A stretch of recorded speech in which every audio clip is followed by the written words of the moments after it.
Kirk.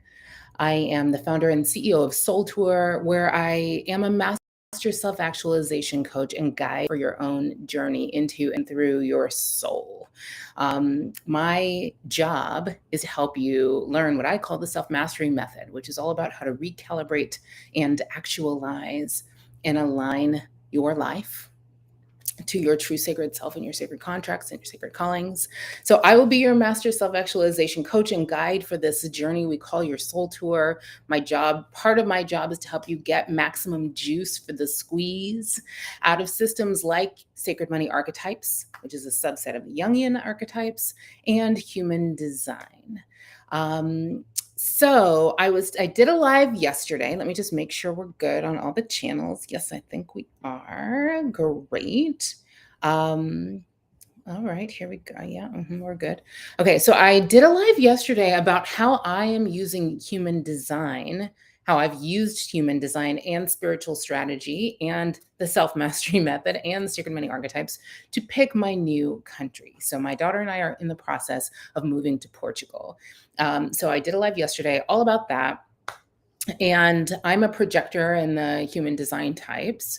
And the correct strategy for a projector to choose the path to take at various important junctures in your life is to wait for the invitation. So I talked about what that means, what a correct invitation actually looks like. I talked to you about the times in my process of moving where I didn't feel like I had an invitation, and then the times when divine order lined up and lit up all these invitations before me. And that was part of my process of choosing Portugal. But the truth is that you do not have to be a projector to leverage the power of other people in your process of making the decisions that help you become who you are becoming along your personal soul tour. All right. I think about this as kind of like in parenting. If you have ever parented a young child, like an infant or toddler, used to be they would teach you to let them cry it out, put them on timeout, like disconnect from them when they are misbehaving, or basically, AKA, when you want them to comply and do what, when you want them to be a good little cog, is what that was. And over time, those of us who are involved in what we call respectful parenting have taken a cue from neurobiology. We know that children who are upset biologically, which is usually why kids are quote unquote misbehaving, they're not misbehaving, they're just signaling their physiological stress. The easiest and quickest way to cease that outcry, that is to soothe the physiological upset. And the easiest way to do that is actually not to disconnect from them or send them to a timeout, but it's to connect with them. And physically, like before you start trying to teach your kid a lesson about the thing or discipline the thing, the first thing to do when they're upset is to go toward them and to comfort them physically. With London, I put her body on my body. And the reason that almost always worked, if you've ever seen a person who is like a baby whisperer, like kids just don't cry around them.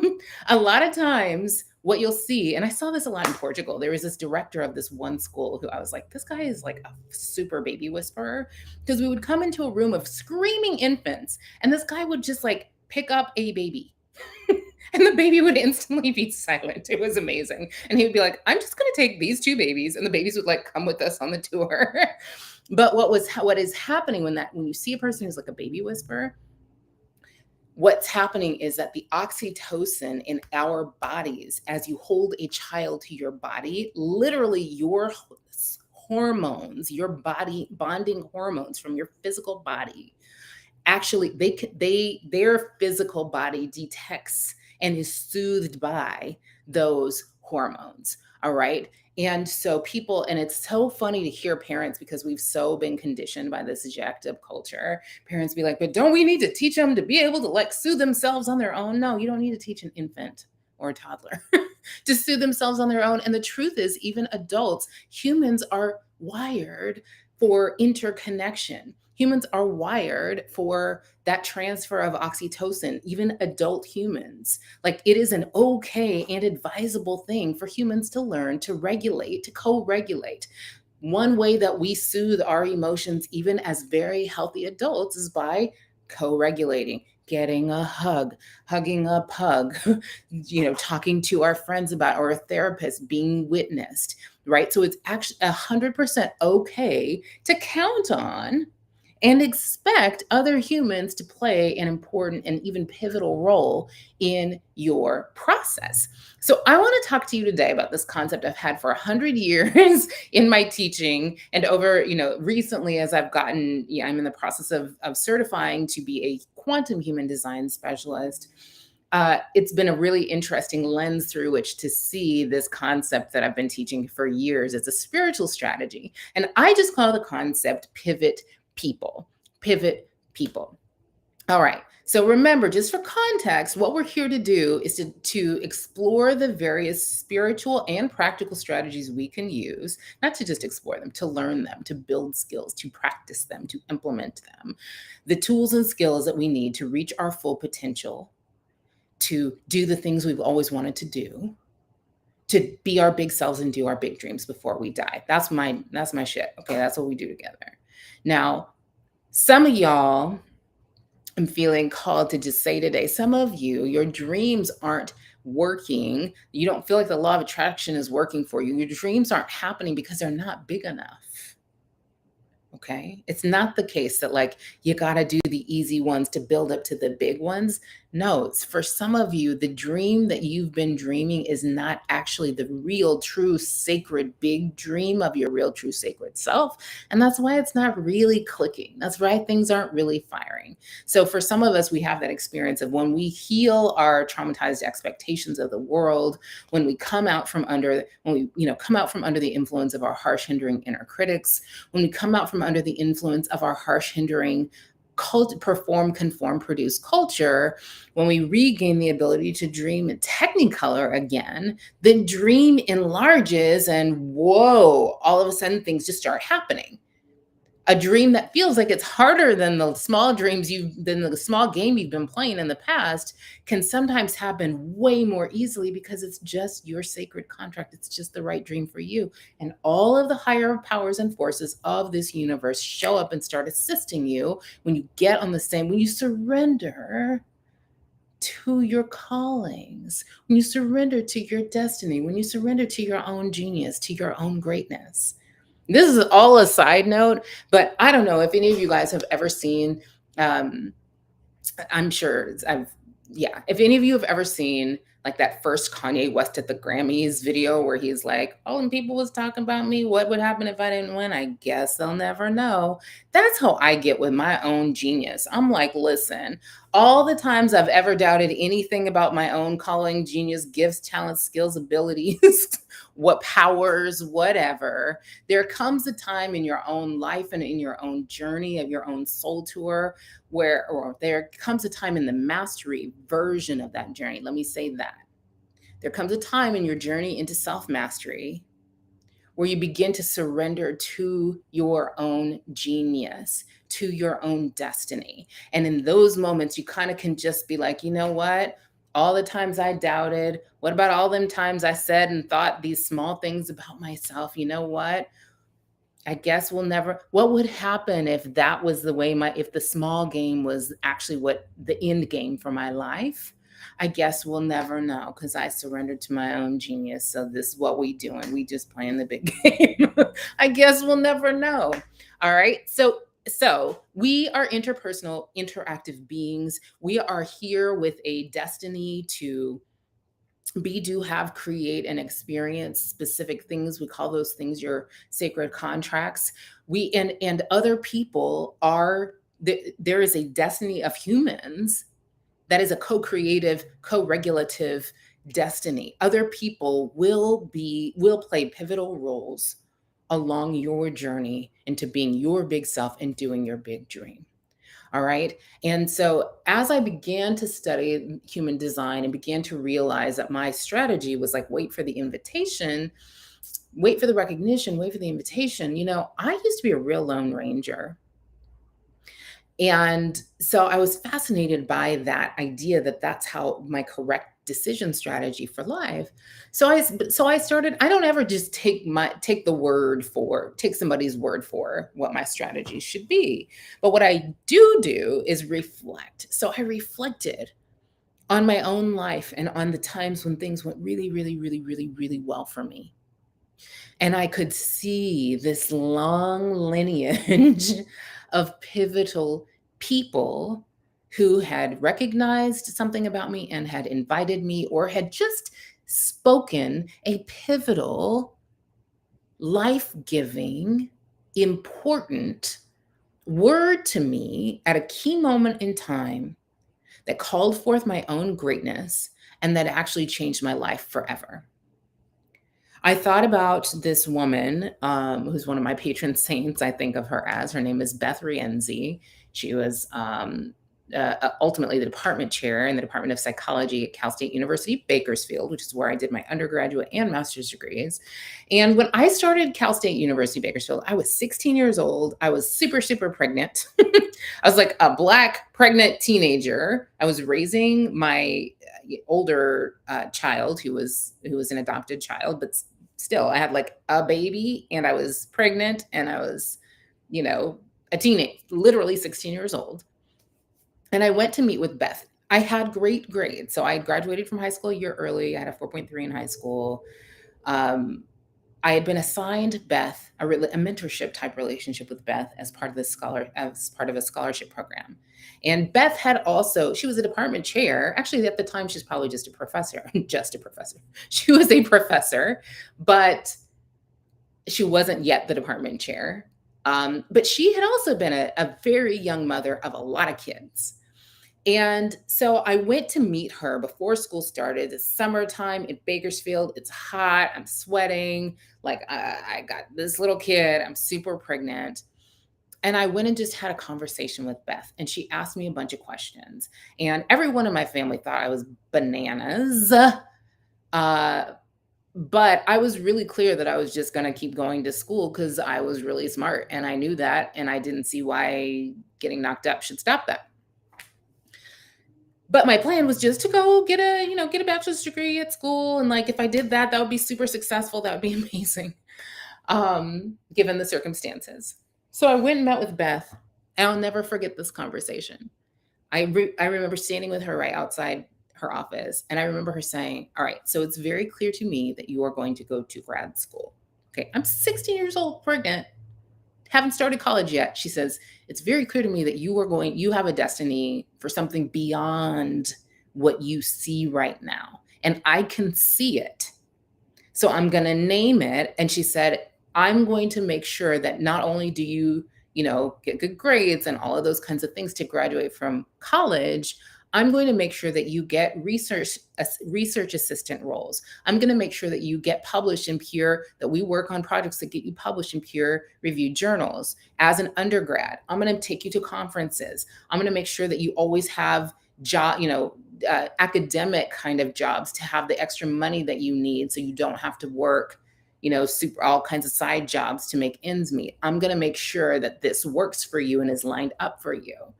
And that happened. And not only did I get a bachelor's degree, I got a master's degree from there. Not only did I do those things, I got a law degree from UC Berkeley. It was very life-changing. Many years later in my life, Mike Lee, the founder and CEO of MyFitnessPal, would issue a similar, hey, I recognize and see something great in you that you maybe don't even see, but I need you to be in the boardroom of my company. And he invited me to do that many months before I said yes to do it. And then when we did it, it created this incredible, beautiful story of collaboration and co-creation for a couple of years. And then the company was bought for almost $500,000 and really put my life and a lot of other lives on a very different trajectory. All right. And neither of those are even the stories I really wanted to tell you. I'm going to tell you today the story of, I call it the Registrar Story. So in grad school, when I still lived in Bakersfield, I was a probation officer. I would sit at juvenile hall overnight and I would like man the doors and register the kids that got brought in that's just what I did. And I did it overnight so I could go to grad school and be with my kids in the daytime. Well, I was bored out of my gourd. And at the time, Bakersfield had a small like school of law that particular school does not exist anymore. And I thought, you know what, I'm just going to go to this law school and like just have something else to do to keep my mind going. So I applied and they said, you got to take the LSAT, the law school admissions test. And I took the test. I mean, I literally worked an overnight shift, went from there to take the test. I didn't study for the test or particularly do anything to prep for it because I really was just taking the test because they said you had to have a score, you had to have taken it to get into this school. But it was like a shoo-in. Of course I would get into this school. It's not like a competitive process. It was not. So I do the test. They send the results to the registrar. This woman calls me, and she's the registrar of whatever the school was called then, Bakersfield School of Law. If there is a current Bakersfield School of Law, I am sorry for quoting your name. This school no longer exists. She calls me and she's like, hi, so I need to tell you something. And I'm like, yes. She says, you can't come to school here. I'm like, what do you mean? I didn't get into school? She's like, no. You definitely got in. You know, you scored at the 98th percentile on the LSAT. And I'm like, yeah, I saw that. That was cool, right? She was like, you can't come to school here. You don't understand. You could go to any law school in the country. Anyone would pay. You would have scholarships everywhere. You can't come to school here. You gotta like think bigger. Go someplace else. And so I hung up the phone and I was like, huh. All right. Well, I had been wanting to get divorced and I had been wanting to move away from my hometown. So I thought, you know what? Maybe she's onto something. So I applied to UC Berkeley and UCLA and Stanford law schools of law. Those are the only ones I applied to. And I got into UCLA and UC Berkeley and Stanford. And I was like, oh shit, she wasn't playing. And I had this wild experience of like going then to various recruiting events from the different schools. And when I got to the alumni recruiting event, it was actually in LA, but it was a recruiting event for UC Berkeley. And when I got to the alumni recruiting event, there's a whole long story behind it. Prop 209 had just happened in California. So affirmative action was no longer legal in California. So truly, like if you got in because of your own merits and with no assistance, even assistance that probably should have been given was not given. So an alum, one of the alum who was hosting the event, his wife approached me and said, what would we have to do to get you to come here? And I said, you know what? I got 2 little kids. I would need an apartment. I would need it paid for, and I would need my school paid for. And she was like, bet, we got you. And that is how your metaphysician and spiritual strategist actually came to have a law degree from UC Berkeley, where I graduated in 2001. So 21 years ago. Yeah, I was a lawyer for a while. But what a pivotal conversation, right? The conversation with that registrar who I don't know. I don't know this woman's name. I actually tell this story sometimes because I hope somebody will get this story back to this person, because that particular decision to leave behind everyone I know with a soft place to land, because I had been accepted into law school up here. I had an apartment up here. I had childcare covered up here. I mean, they rolled out the freaking red carpet to get me here. It was covered. I was covered. And that changed my life, the whole rest of my life. The process of going from being a lawyer to being in real estate to writing a book about real estate that HGTV then licenses and trains me as their media spokesperson. And then I become the Trulia spokesperson. And then I get into tech. And then I become a marketer for my fitness pal. And then the company gets acquired for $500 million. None of that, which gave me the platform and the wisdom to create Soul Tour, none of that story happens without that woman placing that call. And in fairness, without me answering the call. All right. When answering her call and answering the call to the adventure of like plot twist, plot twist, plot twist. Hey, didn't plan on that for life, but let's see what happens. Let's see what happens. So there's really, the way I think of it is like there are three kinds of people I want you to watch for and listen to on your own journey into self-mastery. All right? Because actually, let me say this. A lot of times people in this season know that they're destined for something more, but they don't always know what. And sometimes trauma or just the headlines and the stress of just everyday life on planet Earth in 2022 can deprive you of that clarity of vision about like what's next for your life. And what I hear a lot of right now is people going, Tara, how give me a prompt, give me a writing prompt. I just want to sit in this. What research do I do? What course can I take to figure out what my life is supposed to be? That ain't it, y'all. That's not how it happens. You just have to get still, recalibrate your nervous system, let the golden threads of inspiration drop in, and take the natural next step, and trust that everything in this universe is conspiring to bless you. So trust that there will be pivotal people along the way who will show up, speak a word, and then also trust your own innate inner guidance sense of like, that is landing right with me. That feels resonant with me. I'm going to take that next step, right? You can't be afraid of the plot twists. I'm going to talk about that in a couple of days. You can't be afraid of the plot twists of life. That's how the best life unfolds, is nothing but plot twist after plot twist. But how do you know? How do you exercise discernment or discretion about who you listen to, whose advice you follow on your journey into self-mastery, and who you don't? I want to give you some ways that I think about this. I think of these people as our pivot people, people who speak a word that sort of shifts the direction of your life, sometimes forever and for the better. All right. I think of them also as possibility people and permission people. They are often people who, just in speaking that one word, that one sentence, having that one conversation with you, give you permission to live into a bigger realm of possibility for your life than you've been living in before. All right. So here are some three things that I think about. Like, is this advice to listen to? Is this a person, the kind of person you want to listen to? One, your pivot people are not just any kind of person speaking any kind of random advice or getting their intuitive hit, because everybody ain't intuitive, okay? Or they are, but their intuition is colored also by their own conditioning, by their own trauma, okay? Pivot people expand and enlarge what you believe is possible for your life.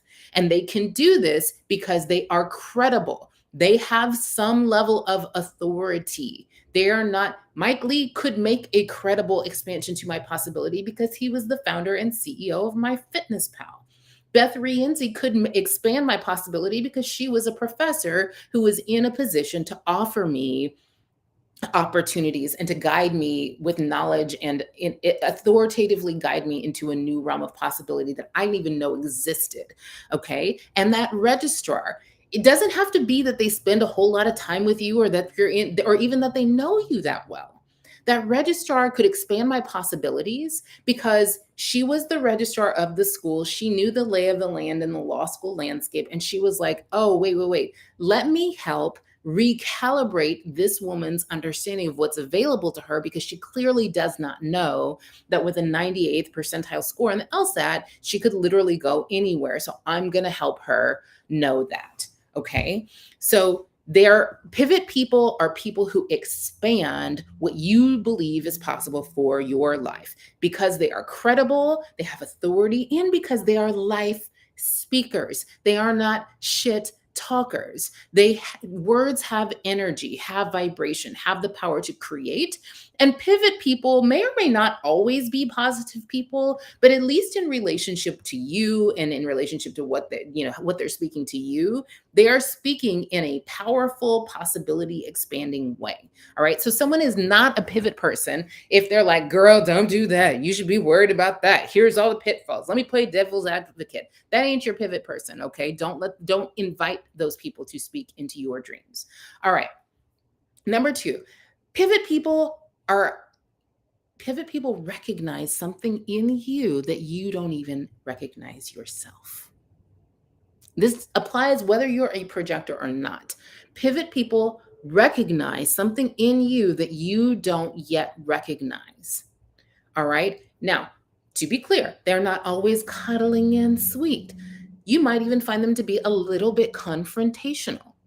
All right. Now, those of you who know me know that my grandmother taught me what I call the lineage of the blessers. It is in my lineage, my calling, the transmitted lineage to me was my job is to see the genius, the God-given, divinely planted, wired genius in other humans and to call it forth, meaning pull it out. And sometimes that is, I can do that with affirmations and with soothing your nervous system and like helping soothe and release the resistance. And sometimes I do that by seeing what needs seeing and saying what needs saying. Like I got a lot of tools in my toolkit. I've been doing this a really long time, but it's not always like cozy and cuddly. All right.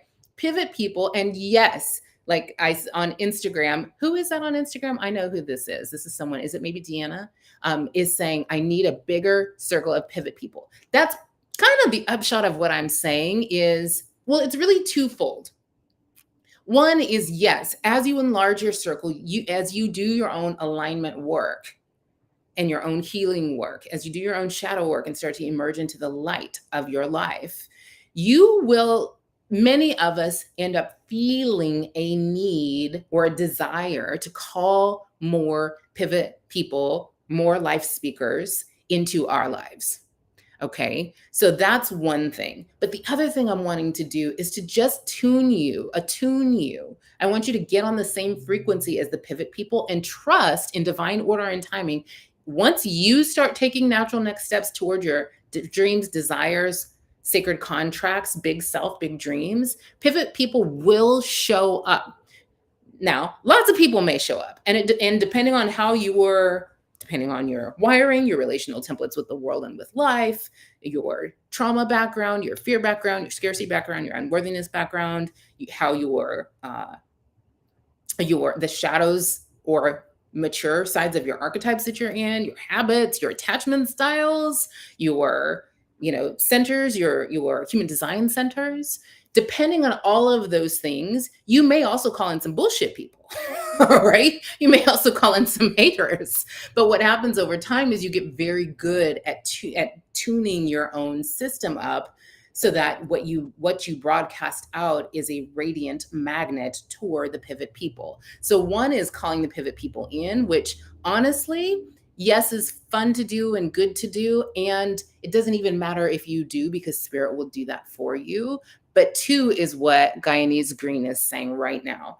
It's also calling forth and like aligning yourself, attuning your own frequency detector to see the right pivotal people and to hear the pivotal things that they are saying and to know that they are really available to you. And a lot of that is just, a lot of that happens in my work. It happens through daily ritual where you are down regulating your nervous system from the heightened arousal and fear that this culture creates.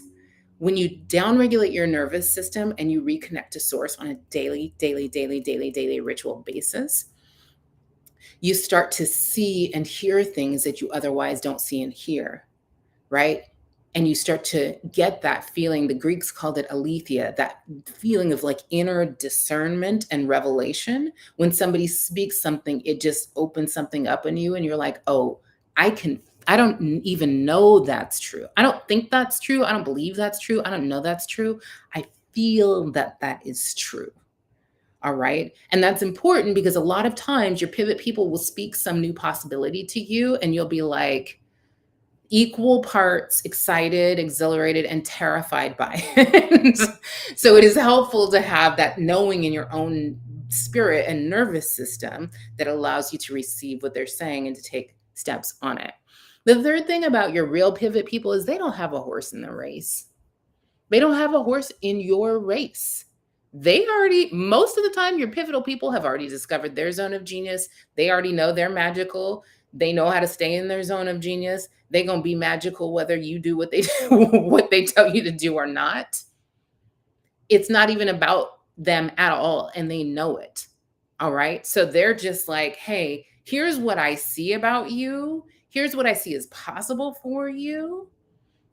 You should do that. Sometimes they'll offer support, sometimes they won't even. They'll just be calling forth a possibility or activating a possibility, and then it's up to you to actualize it or not.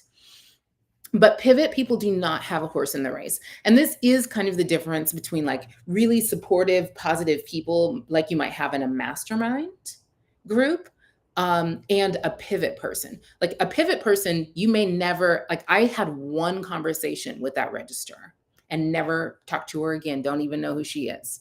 You could, like a pivotal person could be in your mastermind. Someone in your mastermind could also be a pivotal person, but pivot people don't have to be friends, relatives, coaches.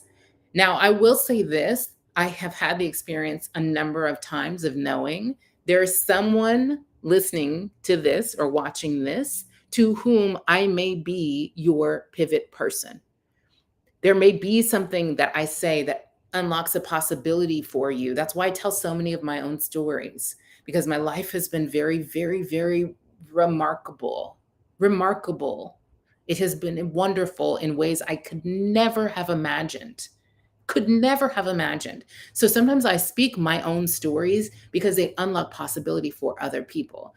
Okay, someone's asking 40 days. I like that. On Instagram is asking, with self-doubt, can you recognize a pivot person? So, perfect question. Perfect question.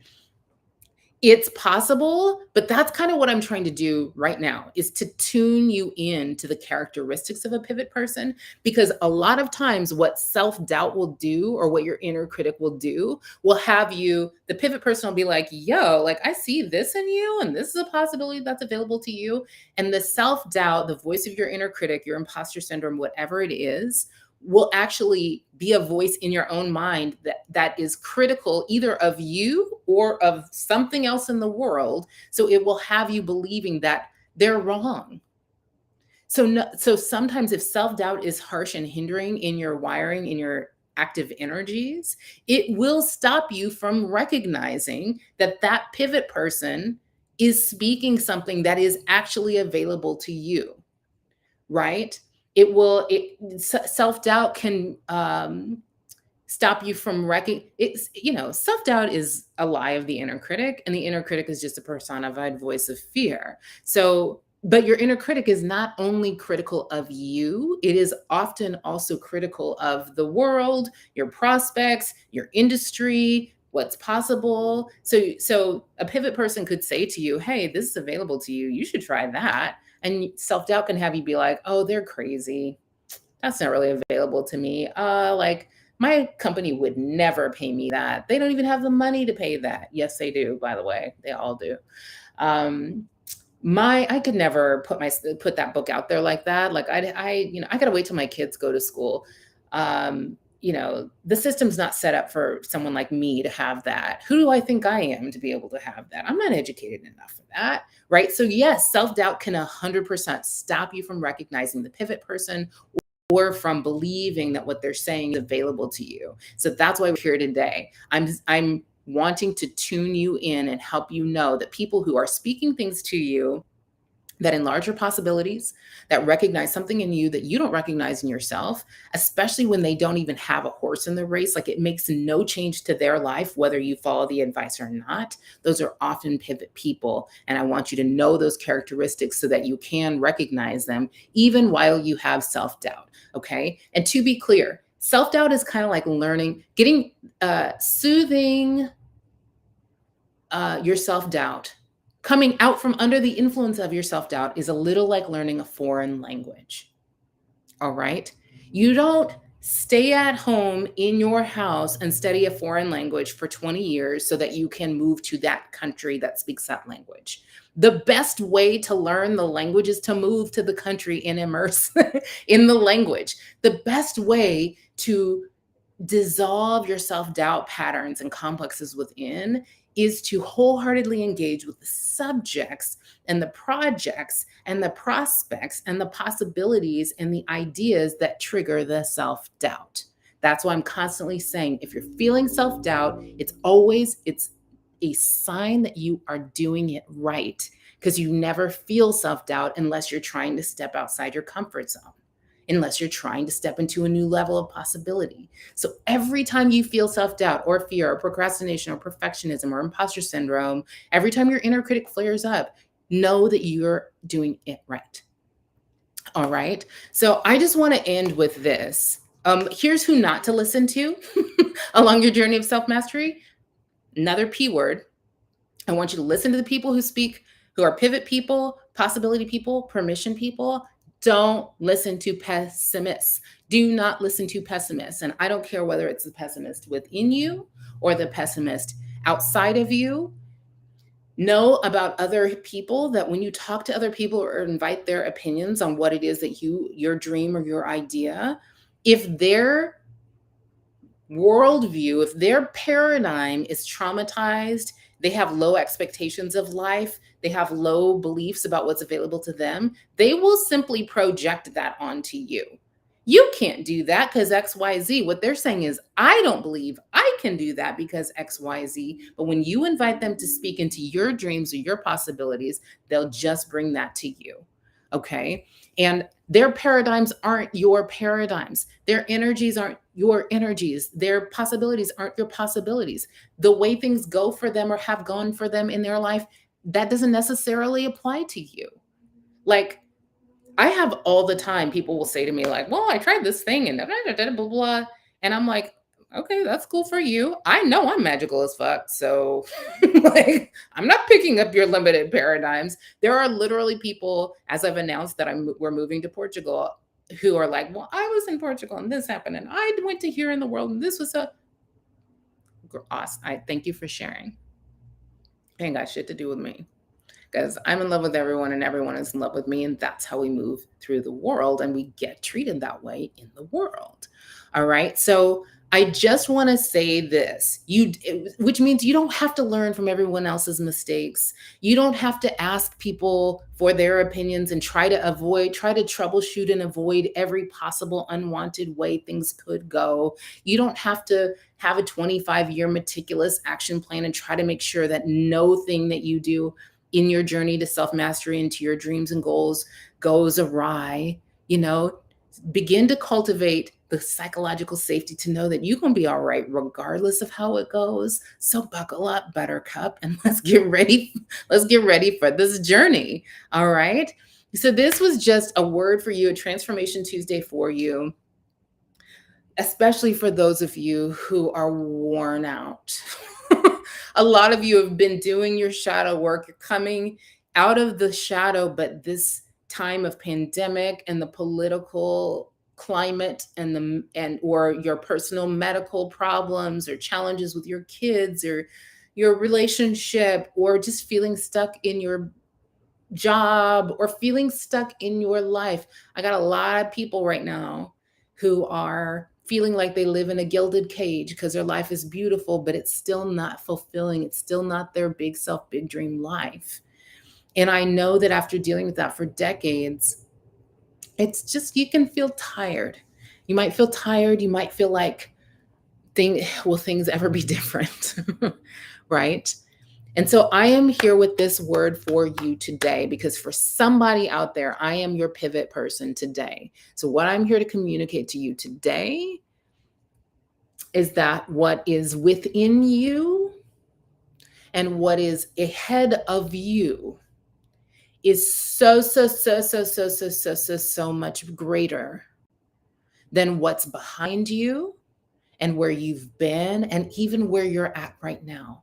Don't spend too much time looking at these current circumstances, my beloved friend, because what is in you and what's ahead of you is so much bigger than that. I've seen some of it. It's wild. You and your life are a golden vessel. You are if the divine source, spirit, soul, all that is, if that is an ocean, you are a drop of that. The limitless love, the infinite intelligence, the creative power that formed all worlds, you are wired with that. It is in your cells. You are part of that. It is you. Like London came home the other day and was like, the kid said, my skin is brown. Da, da, da. I said, what is in your skin, London? She said, God magic. You damn straight. God magic is in her skin and her cells and in you. It is who you are. It is your DNA. All right. And very, very, very, very soon, you will find yourself co-creating with Source Spirit and all that is a wild, like we've never seen before, cosmic, once in a lifetime, once in a generation, maybe once ever, process of deactivating the lies, deconditioning the perform, conform, produce bullshit of this culture, rewriting the programs that have kept so many of us out of our genius. I'm telling you, I have something I'm presenting. I'm running an event in a few months. I'll tell you about it later, not even on this call. I call it the prophecy of the programs, though. I'm telling you, these programs are being rewritten rapidly. And if you are hearing this, you are part of that rewriting. It is cosmic, it is cultural, and it is within you. So every time this bullshit culture perpetuates another oppression, in this season, I need you to watch to not internalize that shit. It ain't about you. Because we are not culture consumers. If you're hearing this, you create culture. We create culture. All right. And so in this coming season, I'm going to need you to get tuned into your pivot people, including me, so that you can play the role you came here to play, the unique role that you came here to play in rewriting those programs within you and the programs of this culture. All right. So it was a little bit Transformation Tuesday. It was a whole lot of church, a little bit of therapy. I love you guys. I need you to keep your heads up, keep your hearts out. Okay. Thick skin, soft hearts. Thank you. Declare it, receive it. It's for you. Thank you. I love you. I'll see you on the next Transformation Tuesday. Oh my gosh, I forgot there were all these people on Facebook and I just got sweaty like preaching. Wait, who's here? Melissa, hello, my love.